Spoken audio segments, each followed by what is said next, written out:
சிவனின் சிறந்த பக்தி ஒரு காலத்தில் திருவண்ணாமலை அருகே உள்ள சிறிய கிராமம் ஒன்றில் வாழ்ந்தார். ஒரு ஏழை சுத்தமான மனம் கொண்ட கூலி வேலைக்காரன் முத்தையா. இவருக்கு எந்த கல்வி இல்லை, பெருசா யாரோட உரையாடும் வாய்ப்பும் கிடையாது. ஆனால் அவருடைய மனதில் ஒரே ஒரு ஆசை, பரமசிவனுக்கு ஒரு நாள் பெரிய அபிஷேகம் செய்வது. தினமும் அவர் வேலைக்கு போனதும் பக்கத்திலுள்ள பழைய சிவன் கோவிலில் சென்று ஒரு துளசி இலையுடன் ஓம் நம சிவாய் என கூறி வணங்கிவிட்டு போவார். அந்த கோவில் பராமரிப்பு இல்லாத ஒரு இடம், யாரும் வருவதில்லை. ஆனால் அவர் மட்டும்தான் நாள்தோறும் வந்தார்.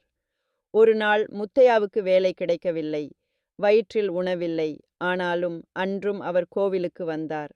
அப்போது ஒரு பெரிய அறிஞர் அந்த கோவிலுக்கு வந்திருந்தார்.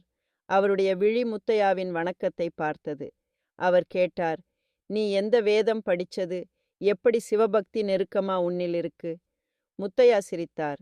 நான் வேதம் படிக்கல, எனக்கு தெரிஞ்சது, நம்பிக்கையோட ஒரு பூ கூட போடினா சிவன் மகிழ்வார். அறிஞர் அதை கேட்டதும் கண்களில் கண்ணீர் வந்தது.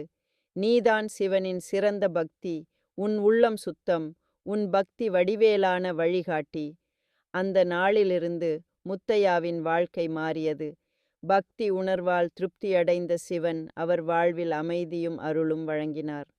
முன்னுரை: இந்த கதையின் செய்தி, உங்கள் மனது சுத்தமானால், அறிவு இல்லையெனினும்